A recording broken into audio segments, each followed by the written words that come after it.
placer estar aquí con ustedes, como de costumbre. Hace un tiempo que no estaba aquí, pero le aseguro que siento profunda satisfacción de compartir con ustedes en cada oportunidad que tengo de compartir con ustedes. El placer es Muchas nuestro, gracias. como dice Igual de esta parte, como dice. el cantautor catalán. Como director de presupuesto, a veces uno no entiende algunas cosas. Un presupuesto es, bueno, el año próximo te presupone cosas, ¿verdad? Así es, De ingresos. así es. Y tiene una ley de gastos que tiene que ajustarla. Sin embargo, uno nota, por ejemplo, el tema de los hospitales, el retraso, los recursos. Por ahí andan unos ingenieros y arquitectos apoyados por el CODIA reclamando que les paguen una serie de deudas. Ayer escuchaba a la directora del Plan Social hablar de que desde que ella se instaló han ido pagando deudas. Entonces, ¿qué pasa con este tipo de situaciones del presupuesto y los gastos? Y como que siempre hay un descuadre, que a veces dura años. Y lo primero que quiero corroborar todo eso que tú has señalado. Normalmente uno viene, y sobre todo con motivo del primer aniversario de este segundo cuatrenio de gobierno, uno viene a hablar de los resultados, de los logros de una administración de gobierno. De las cosas bellas. De las cosas bien. Pero también yo pienso que nosotros nos da credibilidad aceptar las cosas que no están tan bien. Claro. Y que debemos de mejorar. Mira, si hay una cosa que el presidente Danilo Medina le da seguimiento, te podría decir, en las últimas 2 semanas hemos tenido 2 reuniones. Tan reciente como ayer estábamos hablando del tema hospitales. Y yo te aseguro a ti, ustedes revisan el presupuesto de la Oficina Supervisora de Obras del Estado, le suma 4.000 millones que se asignaron a salud para la reparación de hospitales, y eso, en el estimado que se hizo, debía de permitir que los 56 hospitales que tenía intervenido en ese momento el gobierno, se pudiera cumplir el 70-75% de la inversión necesaria para la recuperación, la renovación de la planta hospitalaria del país, lo que sería un hito de grandes proporciones en términos de mejorar la calidad de servicio a los ciudadanos en términos de salud. Esos recursos están presupuestados. Ahora ocurren situaciones que no permiten que eso se dé con la fluidez.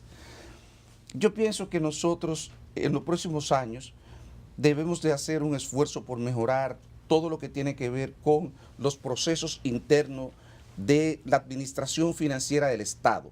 Esas cosas que van desde compra y contrataciones. ¿Por qué tanto tiempo? ¿Cómo podemos acotar estas cosas? Esos desfases, mira, que se dan entre lo que es el cronograma de ejecución física de la obra y el cronograma financiero. ¿Por qué tenemos esos desfases? Esas son cosas que tenemos que analizarlas, que tenemos que estudiarnos, de forma que los flujos sean más continuos a las obras para evitar estos problemas que estamos teniendo. Y ya hemos estado reflexionando cómo atacar eso a futuro e ir corrigiendo las debilidades que hay en esas instituciones para que ellos puedan hacer una mejor planificación. Yo insisto, lo he dicho hoy, lo he dicho en otras oportunidades. El Estado Dominicano tiene una debilidad ancestral, que es la ausencia de planificación.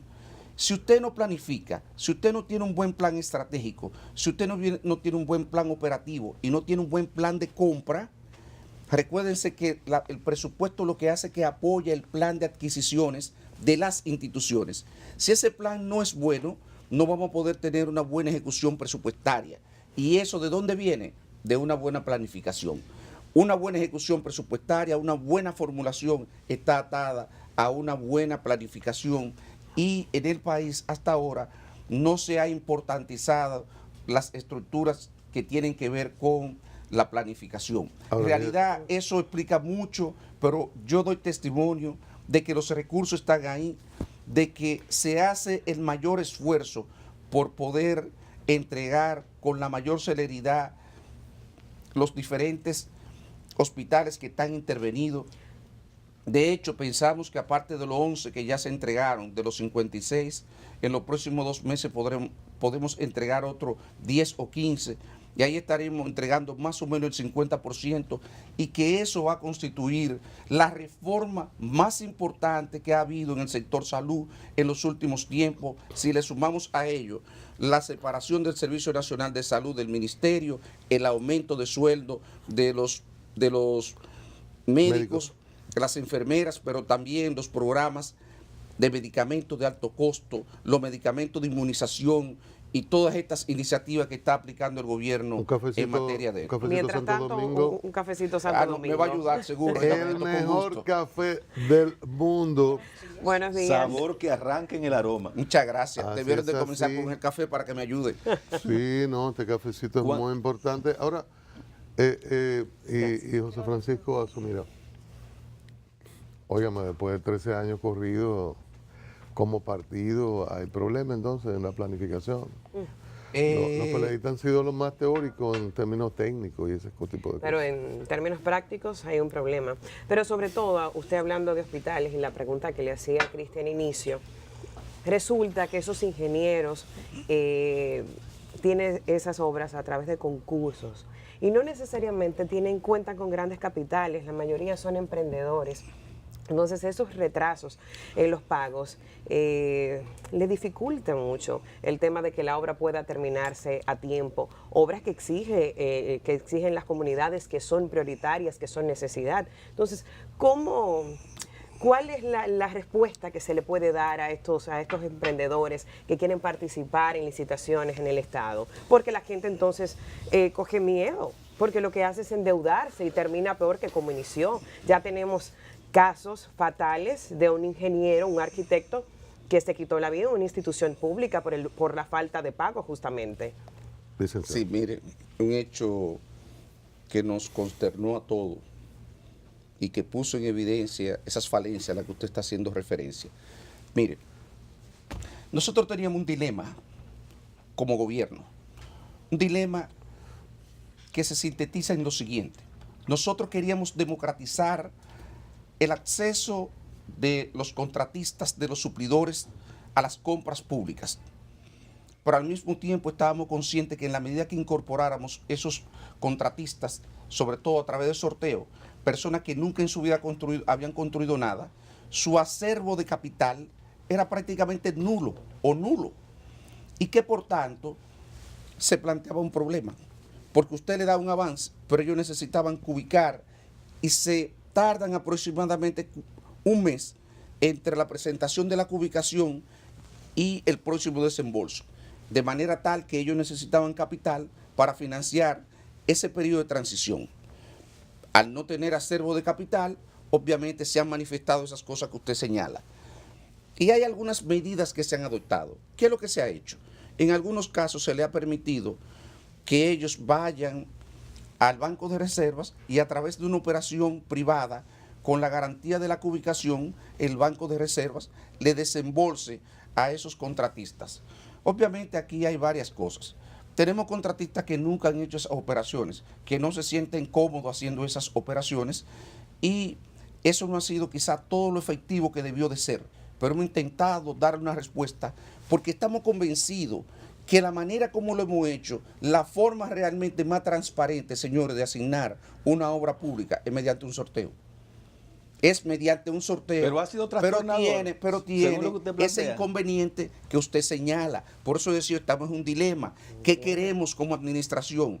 Queremos asegurar, nosotros podríamos establecer un mínimo de capital para las personas que vayan a participar en esos sorteos o en esas licitaciones, y de esa manera le podríamos dar continuidad a la construcción de las obras. Pero si el dinero fluye, si hay, eso se presupuesta, e incluso el presidente Medina dijo que no inicien o que no hagan contrataciones si el Así dinero es. no está ahí.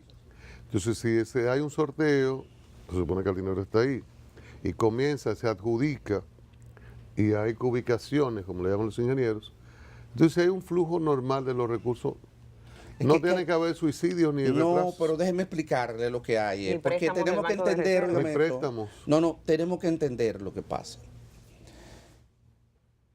Hay un desembolso establecido por la ley de compra y contrataciones que es de un 20%. Pero una vez producido ese 20%, el próximo tiene que ser sobre la base de las cubicaciones que él presenta. Cuando él presenta las próximas cubicaciones, hay una serie de procesos de verificación que tienen que darse en la burocracia propia del Estado, que puede durar entre un mes y hasta 45 días. Y ahí ya él se le ha agotado los recursos. Pero a veces duran 6, 7, 8 meses. Así es. Pero dígame así usted, es. el sistema ha tenido esos trastornos y no ha funcionado con la fluidez que ustedes Así han es. entendido, y eso de alguna manera ha motivado reflexión del mismo gobierno. Por supuesto que sí. Pero no, se lo estoy comentando porque es motivo. Déjeme decirle algo. Y aprovecho, bueno, a veces nosotros no vamos a los medios de comunicación y no aireamos estas cosas para que la población lo conozca. Y ese es el beneficio de venir a estos programas, de decirle, no, es que el presidente se reúne, ustedes no se imaginan con qué frecuencia, por lo menos una vez a la semana, cuando menos una vez cada 15 días, con todos los funcionarios que estamos involucrados en estas cosas para asegurarse que hay desembolso. Por ejemplo, teníamos desembolso de apenas 400, 500 millones de pesos en el pago de los contratistas de las escuelas del Ministerio de Educación. Y ahí estamos ejecutando aproximadamente 400, 500 millones de pesos. Luego de las últimas reuniones que se han llevado a cabo, esos desembolsos pudieron aumentar a 900 millones y la aspiración es llevarlo a 1.000 millones. Entonces, claro que hay acciones desde el gobierno y lo reconocemos. Reconocemos que hay dificultad en el sistema, que debió de ser mucho más fluido para poder tener resultados más efectivos. Si no hubiese sido por eso, en lugar de tener 11 hospitales que hemos entregado ya, quizá pudimos haber tenido 20, 22, 25 hospitales. Por ejemplo, con los hospitales no solamente han sufrido los ingenieros y los que están involucrados en esas obras, en reparación y construcción, ha sufrido también la población que necesita de la asistencia y el servicio de esos centros médicos. Por supuesto que sí. Perdónenme. Intervenir un hospital que está dando servicio, un hospital como el Cabral Ibáez de Santiago, es verdaderamente una tortura para todos, pero sobre todo para los pacientes. Y el costo político que puede tener para el gobierno es terrible también, y nosotros lo reconocemos. Ese es el costo que nosotros estamos dispuestos a pagar, apostando a que hacia el año 2018 nosotros vamos a dejar una planta totalmente renovada de hospitales públicos que van a competir con los mejores centros privados del país. Porque no es solamente la renovación física, es el equipamiento completo, es la terminación del Hospital Luis Eduardo Aybar, que va a ser el hospital más moderno que va a tener en el país y quizás uno de los más modernos de toda la región de Centroamérica y el Caribe. Una verdadera monstruosidad, una obra monumental.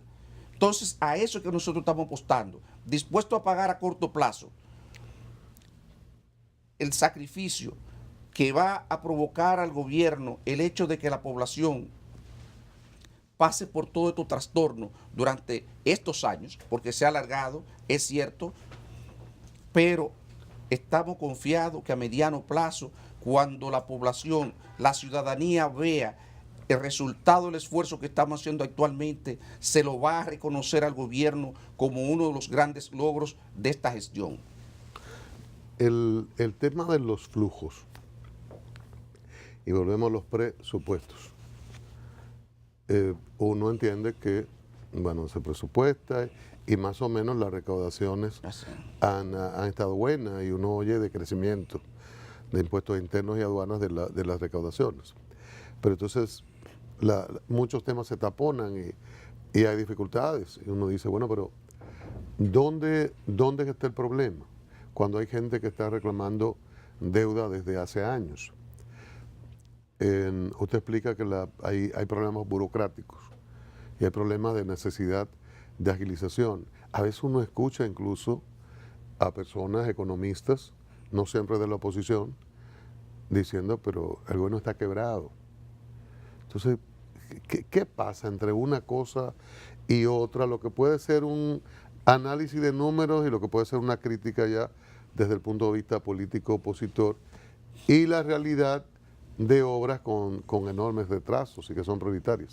Mire, creo que hay una parte de ambas cosas. Incluso quiero decir lo siguiente. En principio se esperaría que mi papel venga aquí sea refutar la crítica de los Batearla políticos. todas. Batearla toda y la crítica de los políticos. Pero yo soy una persona que trato de diferenciarme en mi forma de comportarme como funcionario. Miren, yo creo que hay críticas que hacen gente que adversa al gobierno políticamente, que tiene fundamento. Y yo creo que sería un gesto de demasiada altanería nuestra no reconocer que hay elementos que hay que prestarle atención. De hecho, yo le he dicho en otras oportunidades y aprovecho para mandarle un saludo donde quiera que esté a José Rijo. Digo José Rijo porque José Rijo quizás es el crítico más sistemático Sobre todo asuntos de la presupuestales. ejecución presupuestaria. Y yo le aseguro a usted que Rijo me ha ayudado y ha ayudado al gobierno a que nosotros podamos tener una mejor gestión, porque nos ha levantado bandera que nosotros hemos tenido que poner la atención. Yo creo que eso es lo que ustedes esperan y lo que espera la ciudadanía. Es así. Que si nos hacen una observación que es pertinente, que es correcta, nosotros utilicemos para mejorar las cosas que hacemos. Ahora, Además de que ustedes están para eso, es justamente. que eso es lo que ustedes esperan de nosotros y que tengamos la humildad de reconocer esas cosas y de incorporarlas. Y no me paro a mencionar más de una de ellas por razones de tiempo. Pero en la pregunta que usted hacía, Cristian, déjeme decirle algo, es que ahí hay varias cosas. Lo primero es que por la falta de planificación, ¿cómo operaba el gobierno hasta recientemente? De pronto usted era incumbente y usted tenía una cuota de presupuesto, tenía una partida presupuestaria que le aprobaba el Congreso, usted era dueña de ella y usted la comprometía esa y más, sin tomar en cuenta si realmente usted tenía la disponibilidad para pagar. Y ahí es donde viene el tema de la falta de planificación.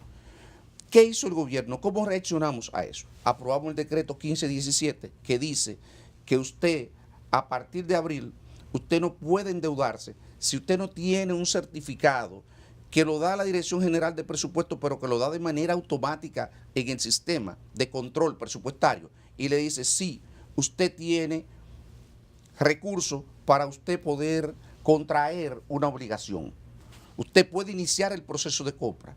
Y después que inicie el proceso de compra, usted no puede firmar hasta que la Dirección de Presupuesto le dice, sí, yo le voy a poner cuota en este trimestre para que usted pueda firmar ese compromiso. Y eso ha cambiado lo que ha sido de una forma, yo diría, extraordinaria, la forma como venía operando el gobierno. ¿Por qué? Porque ya las instituciones, si no tienen recursos disponibles en el sistema, no hay certificado. Y si no hay certificado, el proveedor, el contratista, no puede suministrarle el servicio al Estado. Un contratista, obra nueva, necesita por lo menos el 20% para iniciarla, ¿verdad? Que es lo que establece la ley de compra y contrataciones. El sistema no le da el certificado. Pues si no le da el certificado, la Contraloría no puede registrar ese contrato. Y no se inicia. Y no se inicia. ¿Qué nos ha obligado a eso? A desarrollar el criterio de plurianualidad. ¿En qué consiste el criterio de plurianualidad? Porque antes también, como el presupuesto era solamente a un año, los contratistas, las instituciones, las agencias gubernamentales, sobre todo las que ejecutan proyectos, llevaban la totalidad del proyecto y decían, lo voy a ejecutar en un año. Pero en realidad, el cronograma de ejecución de esa obra no era un año. El cronograma de ejecución era 2 años. Pero él metía la totalidad, el 100% del monto del proyecto en ese año, porque él entendía que esa era la manera de asegurar que iba a ejecutar ese proyecto. Hoy día, eso no es necesario. Usted piensa ejecutar el 50%, el 20%, el 30% del proyecto en un año y usted tiene que programar el 20, el 30% en ese año y la Dirección General de Presupuesto que le autorizó a usted que hiciera un contrato por 100 millones y usted no va a ejecutar 30, deberá en los años sucesivos ponerle las otras partidas para que usted pueda seguir ejecutando ese proyecto. Y eso es un cambio sustancial en la manera como hemos venido ejecutando el presupuesto. ¿Por qué se genera el problema de la deuda? Porque anteriormente no se cumplía eso y sencillamente se hacían más compromisos de lo que se podía pagar. Y eso es un tema que lo tenemos abierto en el gobierno. ¿Cómo es que vamos a enfrentar esa situación heredada, acumulada de décadas de años, para hacer más fluida los pagos ya que no hacían? se hace. ¿Qué cosa? O sea, ya no se endeudan más de lo que pueden pagar. Ya la no capacidad pueden, de pero pago. hay el acumulado histórico a la fecha, que es lo que nos está generando el problema que señala Es Cristian. verdad que dicen algunos, como en términos dominicanos, que todos los chelitos que reunió por ahí el gobierno, ahorro de petróleo y todo, era para Punta Catalina. No, déjenme decirle algo. Eso tiene un componente de verdad, de mucha verdad también. Y con la transparencia que uno debe de rendirle cuenta al pueblo y venir aquí a estos programas, Cristian, mire lo que pasó. Punta Catalina tenía un financiamiento del Banco de Desarrollo de Brasil, Sí. que por razones políticas a partir del año 2015 no hubo desembolso, y eso eran más de $1.000 millones. De pronto el gobierno se vio enfrentado a una situación donde hasta la colocación de estos $500 millones, en total fue 600, que aprobó el Congreso para un cambio de fuente de financiamiento, en lugar del Banco de Desarrollo de Brasil, permitió que colocáramos bonos externos por $600 millones para sustituir ese financiamiento. Pero en el intermedio, el gobierno tuvo que desembolsar más de $1.000 millones de dólares, y ustedes podrán imaginarse el constreñimiento que le introdujo a las cuentas fiscales el tener que buscar de pronto $100 millones, $200 millones en más de una oportunidad para poder suplir esa necesidad. De manera que lo que usted dice, de que había que recoger los chelitos en más de una oportunidad, eso es cierto. Licenciado, muchísimas gracias. Un placer esto, qué pena tan corto Siempre de el tiempo será insuficiente para hablar de asuntos presupuestarios. Ya bien de y esto, económicos. mira, El presupuesto nunca se ejecuta. Gracias, licenciado. gracias a manera que ustedes se por espera, invitarme. Alberto. Gracias por invitarme. Muchísimas Claro, gracias. claro. Siempre es un Luis placer Reyes, conversar con usted. Director de presupuesto, estaba con nosotros. A dar las gracias a ustedes también. Mañana no va a que nadie.